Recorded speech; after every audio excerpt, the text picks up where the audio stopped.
मेरा नाम अनुष्का है और मैं 24 वर्ष की हूँ। वर्तमान में मैं बेसिक टीचिंग कोर्स कर रही हूँ और प्राइमरी शिक्षिका बनने के लिए परीक्षा भी दे चुकी हूँ।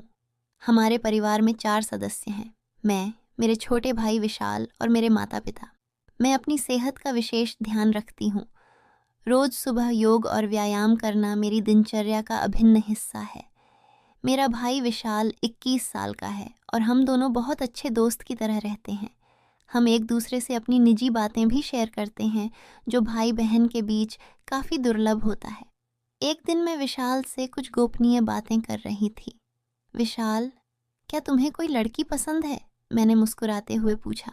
विशाल ने सोचते हुए कहा, नहीं दीदी, अभी तक तो ऐसी कोई खास नहीं मिली।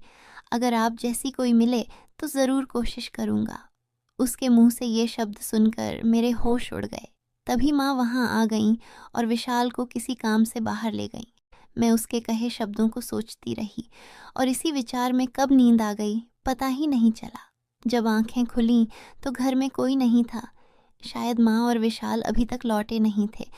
मैं नहाने चली गई, तभी माँ और विशाल बाजार से लौट आए। बाद में विशाल अपने कॉलेज चला गया और मैं भी अपने कॉलेज की ओर निकल पड़ी। कॉलेज में भी मुझे विशाल की बातें याद आती रहीं। आज तक किसी ने मुझे ऐसा कुछ नहीं कहा था। तभी मेरी दोस्त शिवानी मेरे पास आई। अनुष्का, क्या सोच रही हो? उसने पूछा। कुछ नहीं यार, बस ऐसे ही, मैंने जवाब दिया और फिर पूछा, शिवानी, कोई तरीका बताओ जल्दी पैसा कमाने का। हमारा कोर्स भी तो ख़त्म होने वाला है। शिवानी ने मुझे घूर कर देखा और हंसते हुए बोली, यार, हमारे लिए पैसा कमाना क्या मुश्किल है। उस दिन क्लास नहीं थी, इसलिए हम दोनों अपने अपने घर की तरफ चल पड़े। रास्ते में मुझे विशाल दिखा। वह किसी अजनबी के साथ घूम रहा था। मुझे उसे देखकर गुस्सा आ गया। पापा इतनी मेहनत से हमारी पढ़ाई के लिए पैसे जुटाते हैं और यह लड़का उन्हें बर्बाद कर रहा था। मैं गुस्से में घर पहुंची और विशाल का इंतज़ार करने लगी। मैं माता पिता को बताना चाहती थी, लेकिन उन्हें दुख पहुंचाने के डर से चुप रही। शाम को जब विशाल घर आया तो मैं उसके कमरे में गई। वह टीवी देख रहा था। विशाल, तुम बाजार में किसके साथ घूम रहे थे? उन लोगों के साथ मत रहो, वे तुम्हें बर्बाद कर देंगे, मैंने चिंता से कहा। दीदी, मुझे उनके साथ घूमना अच्छा लगता है। अब नहीं घूमूंगा तो कब घूमूंगा? उसने गुस्से में जवाब दिया। मैंने उसे बहुत समझाने की कोशिश की, लेकिन वह नहीं माना। अंत में उसने एक शर्त रखी। ठीक है, मैं उनके साथ नहीं घूमूंगा, लेकिन मेरी भी एक शर्त है। अगर तुम मानोगी तो मैं उनका साथ छोड़ दूंगा, विशाल ने कहा। क्या शर्त है? मैंने पूछा। जैसे वे मेरे साथ घूमते हैं, वैसे ही तुम मेरे साथ घूमो और मेरी ज़रूरतें पूरी करो, उसने कहा। मैंने झटके से मना कर दिया। यह नहीं हो सकता, मैं क्यों तुम्हारे साथ घूमूंगी? तो फिर ठीक है, मुझे मत समझाओ, मैं जो कर रहा हूँ करने दो, उसने तल्खी से जवाब दिया। शाम तक सोचकर बताऊंगी, कहकर मैं अपने कमरे में चली गई। मुझे अब समझ में आ रहा था कि विशाल क्या चाहता है। उसकी बातें सोच सोच कर मेरी चिंता बढ़ती जा रही थी। मैंने कभी नहीं सोचा था कि मेरा भाई ऐसी सोच रखता होगा।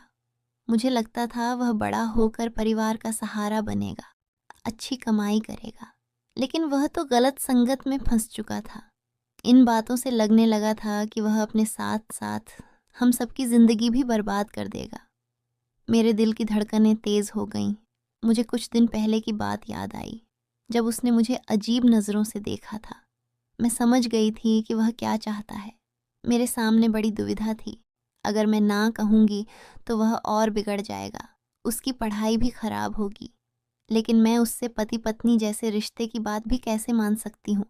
वह मेरा भाई है। फिर मेरे दिमाग में विचार आया, अगर यह बात घर के अंदर ही रहे तो शायद हमारा परिवार बच जाए और विशाल भी सुधर जाए। इसी सोच में मैं सो गई। अगली सुबह मैं विशाल के कमरे में गई, फिर से समझाने की कोशिश की, लेकिन वह नहीं माना। ठीक है विशाल, मुझे तुम्हारी शर्त मंजूर है, लेकिन पहले हम शॉपिंग करेंगे, मैंने कहा। और हाँ, यह बात किसी को पता नहीं चलनी चाहिए, और तुम आज के बाद उन लोगों के साथ नहीं दिखना। जैसा आप कहेंगी वैसा ही होगा, उसने खुशी से कहा। फिर मैं उन लोगों से मिली जिनके साथ विशाल घूमता था। उन्हें अच्छी तरह समझा कर आई। फिर घर आकर माँ के साथ नाश्ता बनाने लगी। रविवार था तो हमें कहीं जाना नहीं था। नाश्ते के बाद मैं और विशाल शॉपिंग के लिए निकल पड़े। बाजार में उसने मेरे लिए कपड़े खरीदे और अपने लिए भी। मैंने माँ के लिए एक सुंदर साड़ी भी ली। फिर हम एक रेस्तरां में खाना खाकर घर लौट आए। शाम होते ही विशाल ने कहा, चलो अब अपनी शर्त पूरी करो। मैंने शर्त के अनुसार उसका साथ दिया। उस दिन के बाद से मैं और विशाल पति पत्नी की तरह रहने लगे। मैं उसका ख्याल रखती और वह मेरा। हमारी जिंदगी में जो होना था हो गया। विशाल खुश था और मुझे भी संतुष्टि मिली कि मेरा भाई सुधर रहा था। अब विशाल किसी के साथ नहीं घूमता, सिर्फ पढ़ाई करता है और घर आकर मेरे साथ समय बिताता है। इस तरह हम सब खुशी खुशी रहने लगे। मुझे मजबूरी में यह कदम उठाना पड़ा, लेकिन इससे किसी का नुकसान नहीं हुआ। अगर मैं उसका ध्यान नहीं रखूंगी तो कौन रखेगा। लगभग 4 महीने बाद मुझे प्राइमरी स्कूल में शिक्षिका की नौकरी मिल गई। अब हमारा परिवार अच्छी तरह चल रहा है। सभी खुश हैं और विशाल भी अपनी जिंदगी में कुछ अच्छा करने की राह पर है। अगर मैंने उस दिन विशाल को नहीं समझाया होता तो वह गलत संगत का शिकार होकर खुद के साथ साथ परिवार की जिंदगी भी बर्बाद कर देता।